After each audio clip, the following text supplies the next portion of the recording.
Hello everyone, Charlotte here. Post Tigers win. Yay, go Tigers.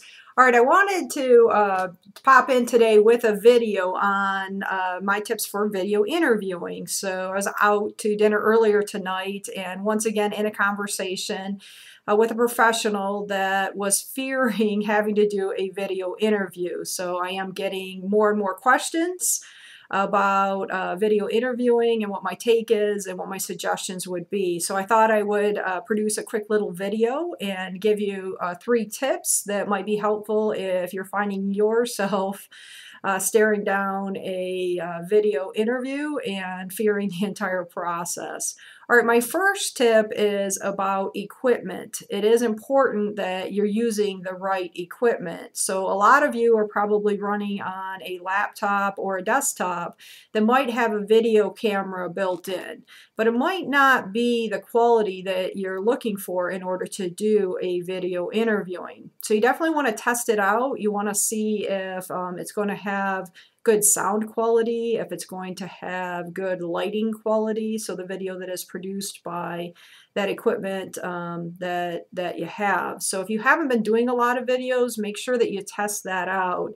You might be in a situation where you want to get other equipment. So you might borrow equipment from somebody that has a little bit of a higher end camera, or you might actually look to invest in equipment. And I've done this recently in the last month or so, and just went onto Google and did some research on equipment and found that there are a lot of really good options for less than $100.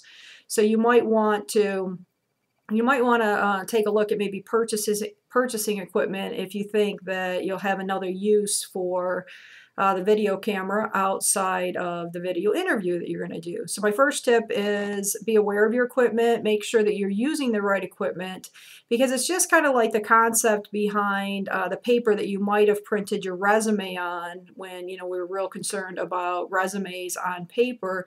There was a lot of advice towards use a nice high quality paper. Well, I think in video interviewing that we're kind of in the same kind of situation. So rather than the good high quality paper, you want to make sure that you use a good high quality camera so that you're putting your best foot forward via video. All right, my second tip is to pick the right location in your house to do the video. So as you'll see here, I'm trying to, choose a location to do this video where there's nothing all that distracting behind me, where you can see me and you can connect with my face. So, more in a setting to where it's like we're sitting across the table from each other or across the desk from each other. So you want to make sure that you're choosing a good location in your house. And there's lots of ways to do it. I mean, you don't have to have the perfect room set up. You can use a table and you can try a few different situations in your house that might provide the right lighting. So take your system, take your camera, move it around a bit, and find that location in your house where there's not going to be any distractions noise-wise, and it's going to have a nice visual, and that the lighting is good. The lighting really is very important. And you might actually try 4 or 5 different locations before you find the right one. All right, my third and final tip is that it's very important that when you're doing a video interview that you're comfortable.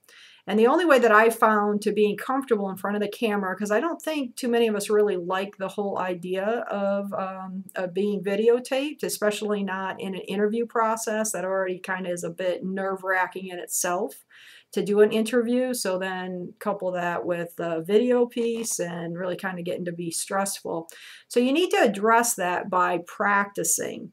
And I find that the professionals that I work with, if they do 5, 6, 7, maybe even 10 sample interviews where they're answering questions and they're recording that process and then they're watching those recordings, so that it gets much more comfortable and it gets much easier. You'll find in some cases, depending on who's doing the interview and what software that they're using, that you'll be able to answer a question, you'll be able to view the recording, and then you'll be able to accept it or delete it and then maybe redo it. I also am aware of a lot of situations where you might be interacting with someone live. So you might actually be talking to another person that is live video chatting with you, and then that session is going to be recorded. In that case, there's really no going back and reviewing and redoing. So it is very important that you get comfortable in front of the camera. So my third and final tip is that you should practice and review your videos, and then you get a little bit better at maybe not doing certain things or not using certain phrases or terms, and that will really help you out when you're actually doing the interview itself. And I think it can be a lot of fun. I mean, it is just like you're in an interview and you're discussing your background and your strengths with someone live. So I think it's going to be something that we see a lot more of, the video taking the place of the introduction or the first interview. So if you have any questions, or if you'd like my help at all in reviewing your videos, then feel free to reach out to me, and I'll look forward to connecting soon.